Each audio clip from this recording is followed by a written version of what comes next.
श्रद्धयाग्निः समिध्यते श्रद्धया हूयते हविः श्रद्धां भगस्य मूर्धनि वचसा वेदयामसि।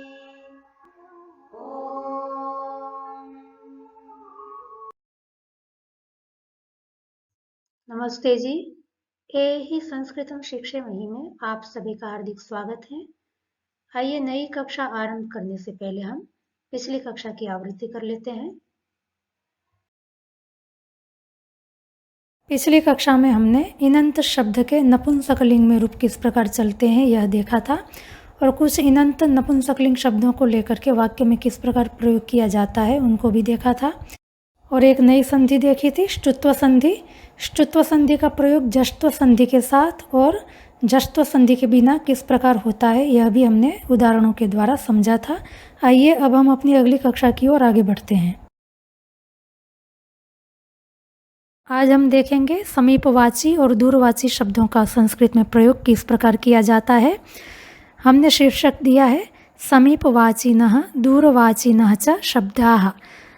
समीपवाचिनः यह इनंत पुल्लिंग प्रातिपदिक है, प्रथमा विभक्ति बहुवचन में रूप बन गया समीपवाचिनः। और दूरवाचिन यह भी इनंत पुल्लिंग प्रातिपदिक है, इसका भी प्रथमा विभक्ति बहुवचन में रूप बना दूरवाचिनः। वाची अर्थात वाचक, कहने वाले, समीप अर्थ को कहने वाले और दूर अर्थ को कहने वाले शब्द।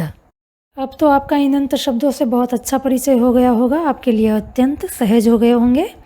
तो आइए देखते हैं समीपवाची और दूरवाची शब्दों के संबंधी शब्द में पंचमी तथा षष्ठी विभक्ति का प्रयोग होता है और समीपवाची तथा दूरवाची शब्दों में प्रायः करके द्वितीय, पंचमी तथा सप्तमी विभक्ति का प्रयोग होता है और कभी कभी तृतीय और षष्ठी विभक्ति का भी प्रयोग दिखाई देता है। एक उदाहरण से इस नियम को समझते हैं, अच्छी तरह से समझ में आ जाएगा। वाक्य है नगर के पास अथवा दूर गांव है। इस वाक्य में पास शब्द समीपवाची हैं और दूर शब्द दूरवाची हैं। तो पहला नियम था कि समीपवाची तथा दूरवाची शब्दों के संबंधी शब्द में, तो इस वाक्य में पास अथवा दूर, इसका जो संबंधी शब्द है वो नगर है। किसके पास? नगर के पास। अथवा किससे दूर? नगर से दूर। तो नगर जो है वो पासवाची और दूरवाची शब्द का संबंधी शब्द कहलाएगा। तो नगर का अनुवाद करने के लिए हम पंचमी अथवा षष्ठी विभक्ति का प्रयोग करेंगे। और दूसरा नियम है समीपवाची तथा दूरवाची शब्दों में द्वितीय, तृतीय और पंचमी का प्रयोग। तो यहाँ पर समीपवाची शब्द है पास और दूरवाची शब्द है दूर। तो इनका अनुवाद करने के लिए हम द्वितीय, पंचमी अथवा सप्तमी विभक्ति का प्रयोग करेंगे और कभी कभी तृतीय और षष्ठी विभक्ति का भी प्रयोग दिखाई देता है। तो किस प्रकार किया जाता है वो उदाहरण से हम और समझ लेंगे। अभी तो आपको इतना ही समझना है कि ये दो नियम किस प्रकार काम करेंगे। संस्कृत में समीप अर्थ को बताने के लिए अनेक शब्दों का प्रयोग किया जाता है।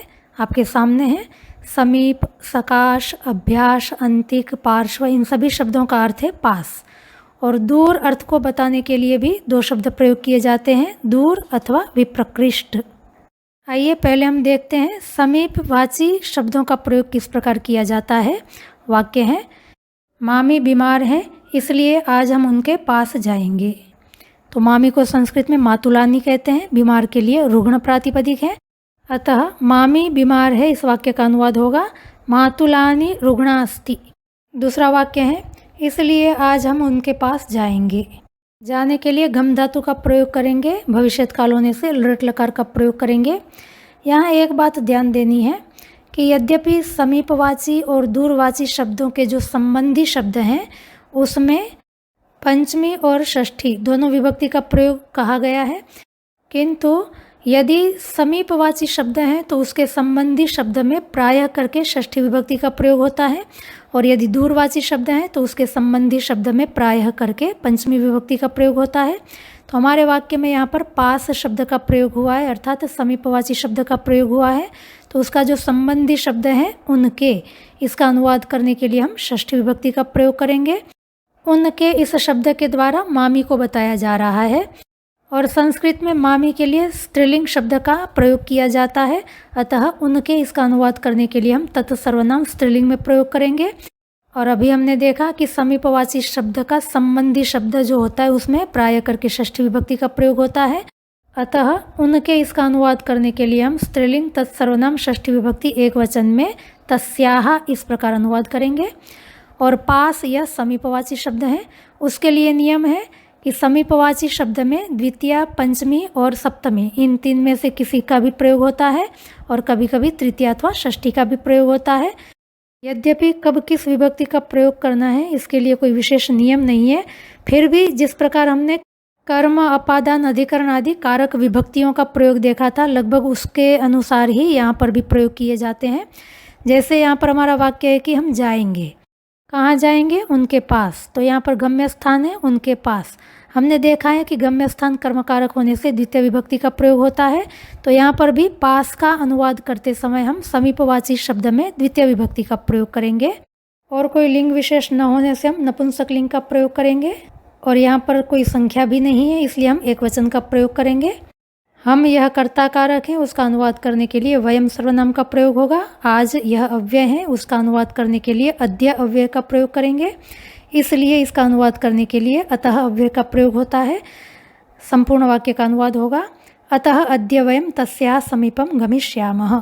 दोनों वाक्यों को मिलाकर इस प्रकार पढ़ेंगे, मातुलानि रुग्णा अस्ति अतः अद्य वयम तस्याः समीपम गमिष्यामः। और अन्य वाक्य देखेंगे जिससे कि आपको यह नियम अच्छी तरह से स्पष्ट हो जाए। अगला वाक्य है, उसके पास जाकर पूछकर आओ। आओ इसका अनुवाद करने के लिए आगम धातु लोट लकार का प्रयोग करेंगे। पूछकर इसका अनुवाद करने के लिए त्वा प्रत्यांत शब्द पृष्ठवा इसका प्रयोग करेंगे। जाकर इसका अनुवाद करने के लिए भी हम त्वा प्रत्यांत गम धातु का प्रयोग करेंगे, रूप बनेगा गत्वा। कहाँ जाकर? पास जाकर। तो यह गम्य स्थान है पास, तो इसका भी अनुवाद करने के लिए हम द्वितीय विभक्ति का प्रयोग करेंगे। पास के लिए हम सकाश, अभ्यास, अंतिक, पार्श्व आदि का भी प्रयोग कर सकते हैं। पार्श्व शब्द का प्रयोग करेंगे तो पार्श्व प्रातिपदिक द्वितीय विभक्ति एक वचन में रूप बनेगा पार्श्वम। पास का संबंधी शब्द है उसके, तो उसके इसका अनुवाद करने के लिए हमें षष्ठी विभक्ति का प्रयोग करना है। उसके इसके द्वारा लड़की को भी बताया जा सकता है, लड़के को भी बताया जा सकता है। यहाँ पर हम लड़के को बताया जा रहा है ऐसा मान करके अनुवाद करेंगे, तो हमें तत् सर्वनाम षष्ठी विभक्ति एक वचन का प्रयोग करना होगा, रूप बनेगा तस्य। तो इस प्रकार संपूर्ण वाक्य का अनुवाद होगा, तस्य पार्श्वम गत्वा पृष्ठवा आगच्छतु। तो आप देख सकते हैं दोनों ही वाक्य में पास जो है वो लगभग गम्य स्थान के रूप में प्रयोग किया गया है, अतः हमने दोनों ही जगह पर द्वितीय विभक्ति का प्रयोग किया है। और पास के जो संबंधी शब्द हैं उनके और उसके इसका अनुवाद करने के लिए हमने षष्ठी विभक्ति का प्रयोग किया है। आइए अब देखते हैं अन्य विभक्तियों का प्रयोग किस प्रकार किया जाता है। आगे वाक्य है, बुआ के घर के पास से सड़क जा रही है। जा रही है इसका अनुवाद करने के लिए घम धातु लट लकार में प्रयोग करेंगे। कौन जा रही है? सड़क जा रही है। सड़क के लिए पथिन प्रातिपदिक का प्रयोग कर सकते हैं और मार्ग अकारांत पुल्लिंग प्रातिपदिक का भी प्रयोग कर सकते हैं। हम पथिन प्रातिपदिक का प्रयोग करेंगे। कर्ता कारक होने से प्रथमा विभक्ति का प्रयोग होगा, तो सड़क का अनुवाद होगा पंथाः। कहाँ से जा रही है? पास से जा रही है। तो यहाँ पर हमको अपादान सा लग रहा है, इसलिए पास से इसका अनुवाद करने के लिए अब हम पंचमी विभक्ति का प्रयोग करेंगे। किसके पास से? घर के पास से। तो पास का संबंधी शब्द है घर, अतः घर का अनुवाद करने के लिए हम षष्ठी विभक्ति का प्रयोग करेंगे। और किसका घर? बुआ का घर। तो बुआ का घर के साथ संबंध होने से षष्ठी विभक्ति का प्रयोग करेंगे। बुआ को संस्कृत में पितृश्वश्री कहते हैं। षष्ठी विभक्ति एक वचन में रूप बनेगा पितृश्वसुः। कुल मिलाकर के वाक्य का अनुवाद होगा, पितृश्वसुः गृहस्य समीपात् पंथाः गच्छति। दूसरा वाक्य है, राघव के पास से आ रहा हूँ। आ रहा हूँ इसका अनुवाद करने के लिए आ घम धातु का लट लकार में प्रयोग करेंगे। कहाँ से आ रहा हूँ? राघव के पास से। तो पास से यहाँ पर भी अपादान सा लगता है, इसलिए पंचमी विभक्ति का प्रयोग करेंगे। पास का अनुवाद करने के लिए हम सकाश प्रातिपदिक का प्रयोग करेंगे। तो पास से का अनुवाद होगा सकाशात। किसके पास से? राघव के पास से। तो पास का संबंधी शब्द है राघव, अतः राघव का अनुवाद करने के लिए हम षष्ठी विभक्ति का प्रयोग करेंगे। वाक्य का अनुवाद होगा, राघवस्य सकाशात् आगच्छामि। पास का अनुवाद करने के लिए हम अभ्यास, अंतिक, पार्श्व आदि में से किसी का भी प्रयोग कर सकते हैं। आगे वाक्य है, खेल के मैदान के पास का माहौल आजकल ठीक नहीं लग रहा है। लगने के लिए हम प्रतिपूर्वक भा धातु का प्रयोग करेंगे। भा के रूप आपको याद ही है, भांति, भात, भांति, इस प्रकार चलते हैं। भांति के रूप से पूर्व में प्रति लगा देंगे तो हमको प्रतिभा के रूप मिल जाएंगे। नहीं का अनुवाद करने के लिए हम न अव्यय का प्रयोग करेंगे। ठीक इसका अनुवाद करने के लिए सम्यक अव्यय का प्रयोग होता है। आजकल इसका अनुवाद करने के लिए अद्यत्वे अव्यय का प्रयोग होता है। माहौल को संस्कृत में परिसर कहते हैं, अकारांत पुल्लिंग प्रातिपदिक है। क्या ठीक नहीं लग रहा है? माहौल, तो माहौल जो है वो कर्ता कारक है, अतः अनुवाद करते समय हम प्रथमा विभक्ति का प्रयोग करेंगे। कहाँ का माहौल? पास का माहौल।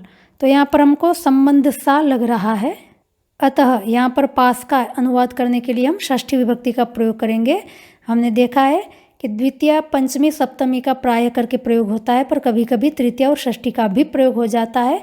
द्वितीय, पंचमी, सप्तमी की अपेक्षा से तृतीय और षष्ठी का प्रयोग थोड़ा कम मिलेगा। यहाँ पर हम षष्ठी विभक्ति का प्रयोग करेंगे और अभ्यास प्रातिपदिक को लेंगे, तो अभ्यास प्रातिपदिक षष्ठी विभक्ति एक वचन में रूप बनेगा अभ्यासस्य। किसके पास का माहौल? खेल के मैदान के पास का। तो खेल के मैदान का पास के साथ संबंध है। खेल के मैदान को संस्कृत में क्रीड़ांगण कहते हैं। संबंध होने से हम यहाँ पर अनुवाद करते समय षष्ठी विभक्ति का प्रयोग करेंगे। तो वाक्य का अनुवाद इस प्रकार होगा, क्रीड़ांगणस्य अभ्यासस्य परिसरः अद्यत्वे सम्यक न प्रतिभाति। आगे वाक्य है, मंदिर और विद्यालय दोनों मेरे घर के पास हैं। मंदिर को संस्कृत में देवालय कहते हैं, अकारांत पुल्लिंग प्रातिपदिक है, और विद्यालय को संस्कृत में विद्यालय ही कहते हैं, यह भी अकारांत पुल्लिंग प्रातिपदिक है। तो मंदिर और विद्यालय यह दोनों मेरे घर के पास हैं। तो है क्रिया का कर्ता है दोनों, वो दोनों कौन है? मंदिर और विद्यालय। तो दोनों का अनुवाद करते समय कर्ता कारक होने से हम प्रथमा विभक्ति का प्रयोग करेंगे, और दोनों इसके द्वारा मंदिर और विद्यालय बताए जा रहे हैं, अतः मंदिर और विद्यालय का अनुवाद करते समय भी हम प्रथमा विभक्ति का ही प्रयोग करेंगे। इस वाक्य में दोनों शब्द से दो वस्तुएं बताई जा रही है, समूह का वाचक नहीं है। दो वस्तुओं का वाचक होने से यहाँ पर हमें उभ सर्वनाम का प्रयोग करना है, और उभ सर्वनाम के रूप हमेशा द्विवचन में ही चलते हैं, अतः दोनों इसका अनुवाद होगा उभौ। दोनों कहाँ हैं? पास हैं। तो यहाँ पर अधिकरण कारक सा लगता है, इसलिए यहाँ पास का अनुवाद करने के लिए हम सप्तमी विभक्ति का प्रयोग करेंगे। किसके पास? घर के पास। तो यहाँ पर पास का संबंधी शब्द है घर, तो घर का अनुवाद करने के लिए हम षष्ठी विभक्ति का प्रयोग करेंगे। और मेरे, इसका घर के साथ संबंध है, अतः मेरे इसका अनुवाद करने के लिए हम अस्मत् सर्वनाम षष्ठी विभक्ति एक वचन में प्रयोग करेंगे। कुल मिलाकर के वाक्य का अनुवाद होगा, देवालयः विद्यालयः च उभौ मम गृहस्य समीपे स्तः। आगे वाक्य है, थिएटर के पास जो कॉलोनी है उसमें आग लगी है। पहले हम थिएटर के पास जो कॉलोनी है इसका अनुवाद करते हैं। है का अनुवाद करने के लिए हम अस धातु का प्रयोग करेंगे। क्या है? कॉलोनी है। कॉलोनी यह कर्ता कारक होने से प्रथमा विभक्ति का प्रयोग होगा। संस्कृत में कॉलोनी को उपनिवेश कहते हैं, अकारांत पुल्लिंग प्रातिपदिक है। जो यह कॉलोनी का विशेषण है, अतः जो लिंग विभक्ति वचन कॉलोनी इस विशेष्य के हैं वही लिंग विभक्ति वचन जो का अनुवाद करते समय हमें प्रयोग करना है। कॉलोनी में हमने पुल्लिंग प्रथमा विभक्ति एक वचन का प्रयोग किया है, अतः जो इसका अनुवाद करते समय हमें यत सर्वनाम में भी पुल्लिंग प्रथमा विभक्ति एक वचन का प्रयोग करना होगा। कहाँ है? पास है। तो यहाँ पर पास में हमको अधिकरण कारक सा लग रहा है, इसलिए इसका अनुवाद करने के लिए भी हम सप्तमी विभक्ति का प्रयोग करेंगे। पास का अनुवाद करने के लिए हम अंतिक प्रातिपदिक का प्रयोग करेंगे। सप्तमी विभक्ति एक वचन में रूप बनेगा अंतिके। किसके पास? थिएटर के पास। तो पास का संबंधी शब्द हो गया थिएटर, तो संबंधी शब्द में षष्ठी विभक्ति का प्रयोग करेंगे। थिएटर को संस्कृत में प्रेक्षागार कहते हैं, अकारांत पुल्लिंग प्रातिपदिक है, अतः थिएटर के पास जो कॉलोनी है इसका अनुवाद होगा प्रेक्षागारस्य अंतिके यह उपनिवेशः अस्ति। दूसरा वाक्य है, उसमें आग लगी है, अर्थात वह जल रही है। तो वह जल रही है का जो अनुवाद होता है वही उसमें आग लगी है इसका अनुवाद माना जाएगा। तो वह जल रही है इसका अनुवाद करने के लिए हम ज्वल धातु का प्रयोग करेंगे, वर्तमान काल होने से लट लकार। वह जल रही है, वह कौन? कॉलोनी। तो वह ये सर्वनाम जो है वो कॉलोनी को बता रहा है। कॉलोनी यद्यपि हिंदी में हमको स्त्रीलिंग सा लगता है, पर संस्कृत में उसके लिए शब्द है उपनिवेश, जो कि अकारांत पुल्लिंग प्रातिपदिक है, अतः वह इसका अनुवाद करने के लिए भी हम तत् सर्वनाम पुल्लिंग में प्रयोग करेंगे। जल रही है इस क्रिया का वह कर्ता है, इसलिए हम प्रथमा विभक्ति का प्रयोग करेंगे। तो वह जल रही है इसका अनुवाद होगा सह ज्वलति। इस प्रकार संपूर्ण वाक्य का अनुवाद होगा। प्रेक्षागारस्य अंतिके यह उपनिवेशः अस्ति सः ज्वलति। प्रेक्षागारस्य अंतिके, यहाँ पर आप सवर्ण दीर्घ संधि कर सकते हैं। तो इस प्रकार इन सभी वाक्यों से अभी हमने देखा कि समीपवाची शब्द में द्वितीया, पंचमी, सप्तमी विभक्ति का प्रयोग कैसे होता है, और हमने षष्ठी विभक्ति का भी प्रयोग करके देखा है। और समीपवाची शब्द के जो संबंधी शब्द हैं उसमें षष्ठी विभक्ति का प्रयोग कैसे होता है। हमने देखा था कि समीपवाची शब्द के संबंधी शब्द में प्रायः करके षष्ठी विभक्ति का प्रयोग होता है, और पंचमी विभक्ति का प्रयोग प्रायः करके दूरवाची शब्द के संबंधी शब्द में होता है। तो आइए अब हम देखते हैं दूरवाची शब्दों का वाक्य में प्रयोग किस प्रकार किया जाता है। संस्कृत में दूर अर्थ को बताने के लिए प्रायः करके दो शब्द का प्रयोग किया जाता है। एक है दूर, दूसरा है विप्रकृष्ट। आइए देखते हैं इनका प्रयोग किस प्रकार करना है।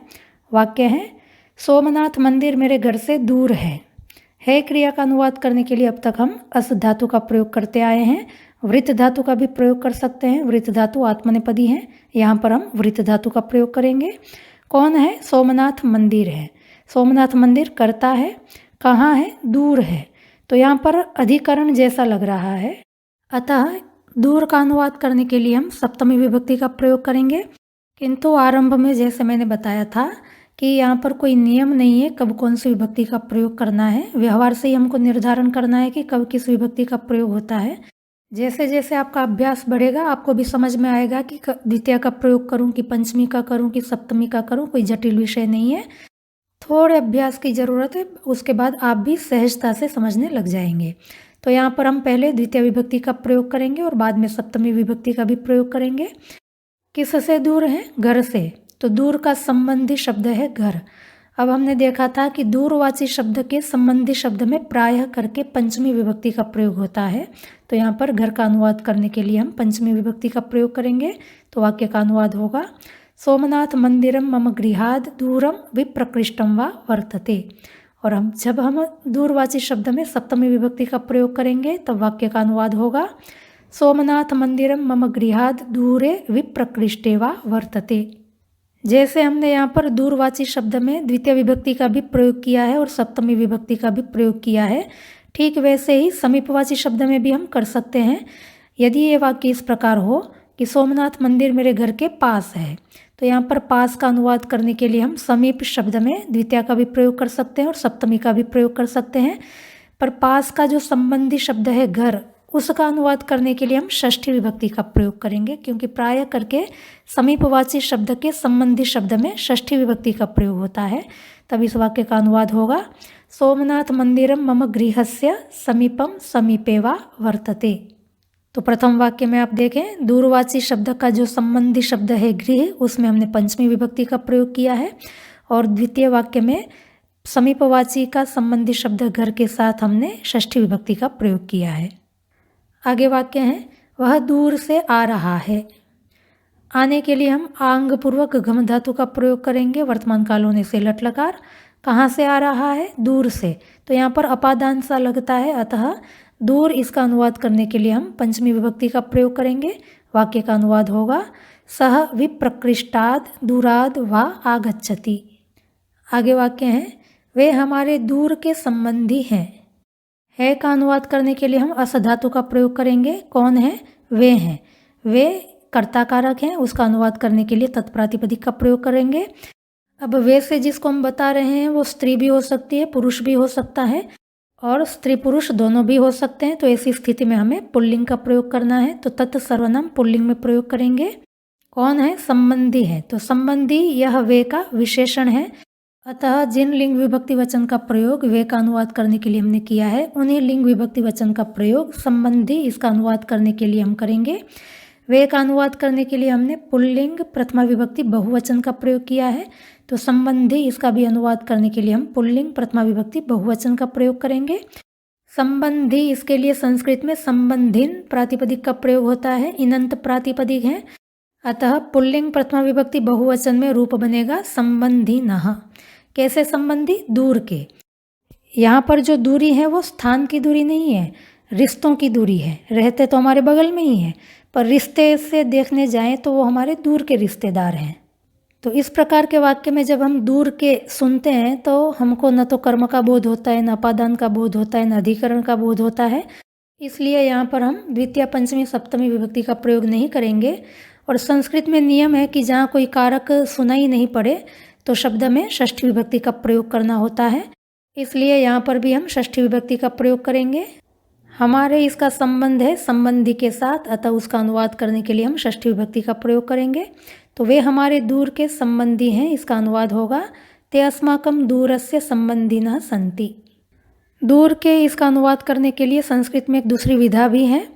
दूर का अनुवाद करने के लिए दूरेत्य इस विशेषण शब्द का भी हम प्रयोग कर सकते हैं, तब ये दूर का संबंधी का विशेषण बन जाएगा। अतः संबंधी शब्द का अनुवाद करते समय हमने पुल्लिंग प्रथमा विभक्ति बहुवचन का प्रयोग किया था, तो वही लिंग विभक्ति वचन का प्रयोग दूरेत्य इसका अनुवाद करते समय हम करेंगे। तब हमारा वाक्य होगा ते अस्माकं दूरेत्याः संबंधिनः सन्ति। आगे एक वाक्य और देख लेते हैं। गांव से दूर एक तालाब है, वहाँ से पानी लाते हैं। पहले प्रथम वाक्य का अनुवाद करेंगे। गांव से दूर एक तालाब है का अनुवाद करने के लिए अस धातु का प्रयोग करेंगे। क्या है? तालाब है। तालाब को संस्कृत में तड़ाग कहते हैं, अकारांत पुल्लिंग प्रातिपदिक है। संख्या में वो एक है और एक यह तालाब का संख्या विशेषण है, अतः एक का अनुवाद करने के लिए भी हम पुल्लिंग प्रथमा विभक्ति का प्रयोग करेंगे। कहाँ है? दूर है। तो यहाँ पर हमको अधिकरण सा लग रहा है, अतः इसका अनुवाद करने के लिए हम सप्तमी विभक्ति का प्रयोग करेंगे। अभी हमने थोड़ी देर पहले भी देखा था कि जहाँ हम सप्तमी विभक्ति का प्रयोग करते हैं वहाँ द्वितीय विभक्ति का भी प्रयोग कर सकते हैं। इस प्रकार दूर का अनुवाद करने के लिए हम सप्तमी अथवा द्वितीय दोनों में से किसी का भी प्रयोग कर सकते हैं। किससे दूर? गांव से दूर। दूरवाची शब्द का संबंधी शब्द है गांव, अतः गांव का अनुवाद करने के लिए हम पंचमी विभक्ति का प्रयोग करेंगे।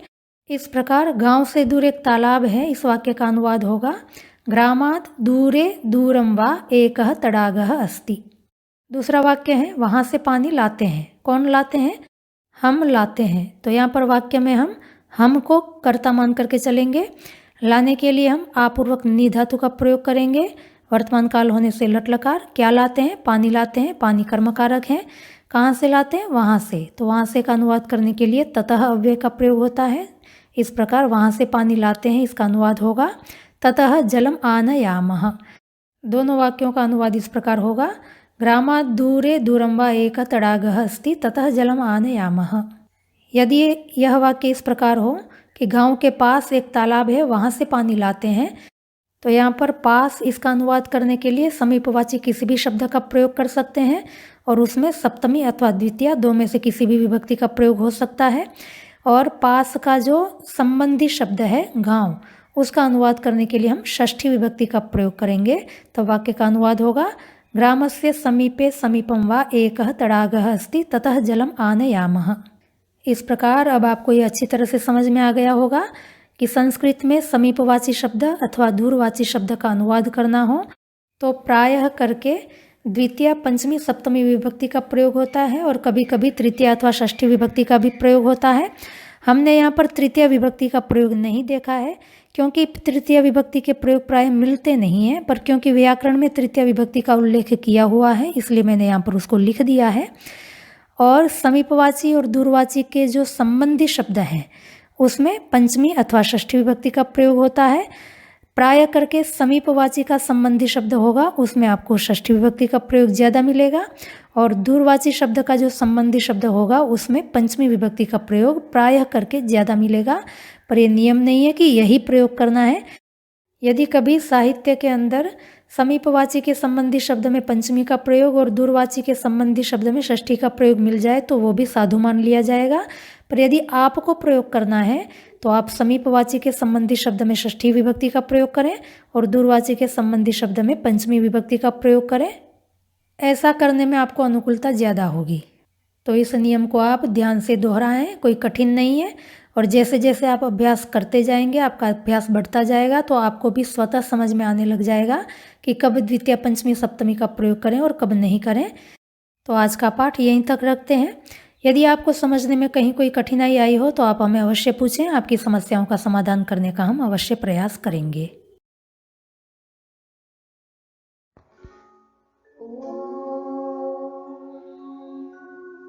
श्रद्धां